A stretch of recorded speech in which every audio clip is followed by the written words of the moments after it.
हरि ओम सर्वेभ्यो नमो नमः। आज योगा योग का सामान्य ज्ञान जीके इसका 28वां लेसन है हमारा। महर्षि अरविंद से संबंधित प्रश्नोत्तरी हम पढ़ने जा रहे हैं। महर्षि अरविंद जो हैं योग के बहुत बड़े प्रवर्तक रहे हैं और इन्होंने योग को अपनाया और महर्षि का उपाधि इन्होंने पाया।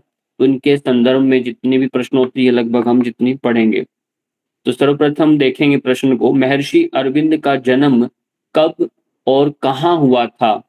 यदि प्रश्न आता है तो उसका उत्तर है 15 अगस्त 1872 को कोलकाता भारत में इनका जन्म हुआ। उनके माता-पिता का क्या नाम था? पिता डॉक्टर राधाकृष्णन घोष और माता स्वर्णलता देवी है।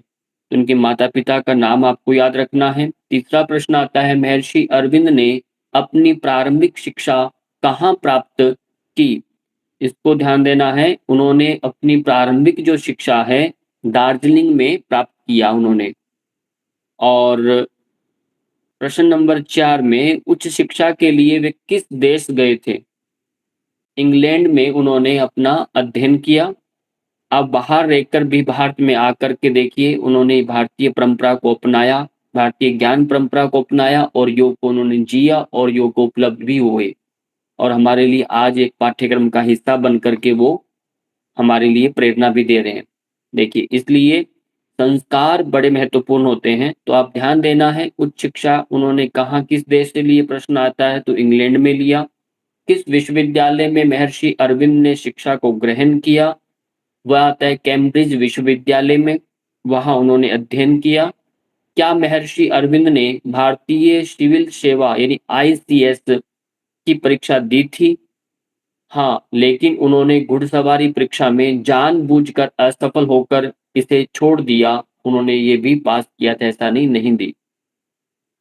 और महर्षि अरविंद किस स्वतंत्रता आंदोलन में सक्रिय रहे? इसका उत्तर है भारतीय स्वतंत्रता संग्राम। फिर आता है किस वर्ष उन्होंने राजनीति में से संन्यास लिया? उनकी वो राजनीति में भी रहे हैं और वह आता है 1910 में उन्होंने राजनीति से भी संन्यास ले लिया। महर्षि अरविंद किस शहर में योग और साधना के लिए स्थायी रूप में बस गए जा करके फिर बाद में? वह है पांडिचेरी, अब जिसे हम पुडुचेरी जे कहते हैं, वहाँ जाकर वो रहने लगे। वहीं पर उन्होंने योग साधना किया। आज वहीं पर ही उनके नाम से एक बहुत बड़ा आश्रम बना हुआ है। उनकी मृत्यु कब और कहाँ हुई? यदि प्रश्न आता है तो उनकी मृत्यु 5 दिसंबर 1950 को पांडिचेरी में उनका मृत्यु हुआ। ध्यान देना है ये उनका जन्म और उनका फिर मृत्यु का समय। और महर्षि अरविंद के योग का नाम क्या है? उन्होंने एक योग भी दिया जिसे हम इंटीग्रल योग कहते हैं। समग्र योग के नाम से उनका फेमस एक योग है। ये बड़े कई बार जीके प्रश्न में आता है अक्सर प्रश्न ये, महर्षि अरविंद का योग का नाम बताइए। महर्षि अरविंद के अनुसार मानव जीवन का सर्वोच्च उद्देश्य क्या होता है? ये जानेंगे। तो मानव जीवन को दिव्य चेतना में परिवर्तित करना, यानी जिसे हम हिंदू में शास्त्रों में कहते हैं मोक्ष को प्राप्त कर लेना, यानी धर्मार्थ चतुष्टय की प्राप्ति करना। उनका कहना है मानव जीवन का जो दिव्य चेतना यानी आत्मा को परिवर्तित करना, यानी आत्म साक्षात्कार करके और ईश्वर को प्राप्त कर लेना होता है। फिर आगे आता है उन्होंने अपनी शिक्षाओं के किस प्रकार के योग को प्राथमिकता दी? उन्होंने जो शिक्षाएँ दी उसमें किस प्रकार का योग बताया? वह आध्यात्मिक योग और भौतिक जीवन के संतुलन को उन्होंने कहा। तो संसार में हम रहते हैं तो उस भौतिक जगत में भी हम संतुलन बनाकर रखें और आध्यात्मिक योग करना है, न केवल ओरियम योग करते रहें। तो मुख्य उन्होंने संदेश यही दिया कि आध्यात्मिक योग जो हम कहते हैं ना यम नियम का पालन बिना किए यदि आप योगासन करते हैं, वो योग नहीं कहलाता।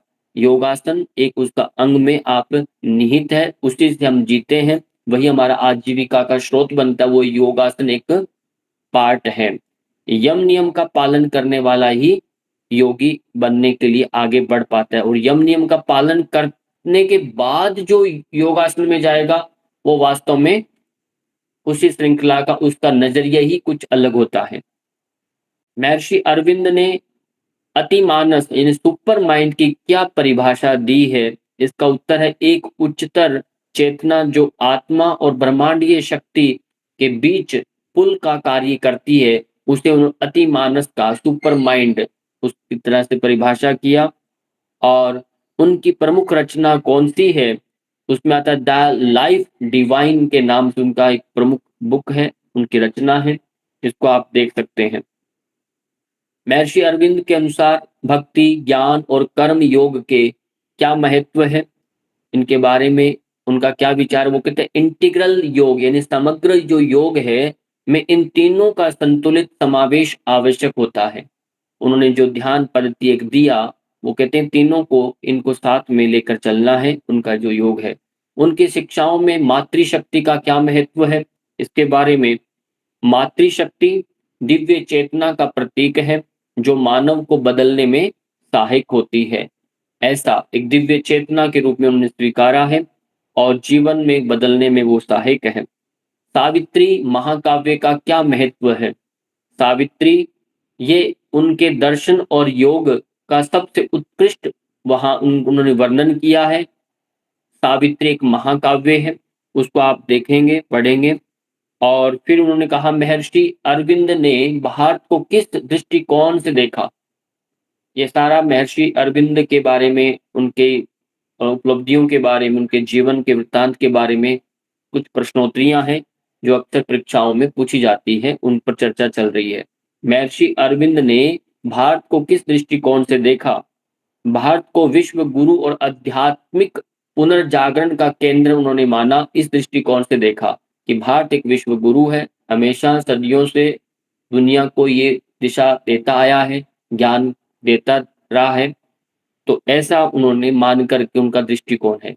अध्यात्मवाद और भौतिकवाद दोनों अलग-अलग होते हैं, पर महर्षि अरविंद का दृष्टिकोण क्या था इन दोनों के ऊपर? तो उन्होंने माना कि उन्होंने आध्यात्मिक चेतना के माध्यम से भौतिक जीवन को दिव्य बनाने का संदेश दिया। हम सोचें कि ये ऐसा हो जाए, ऐसा नहीं। पहले आध्यात्मिक चेतना आप प्राप्त कर लेते हैं, तो भौतिक जगत भी दिव्य हो जाता है, उसका जीना एक अलग ढंग हो जाता है। महर्षि अरविंद ने कौन-सी संस्था की स्थापना की?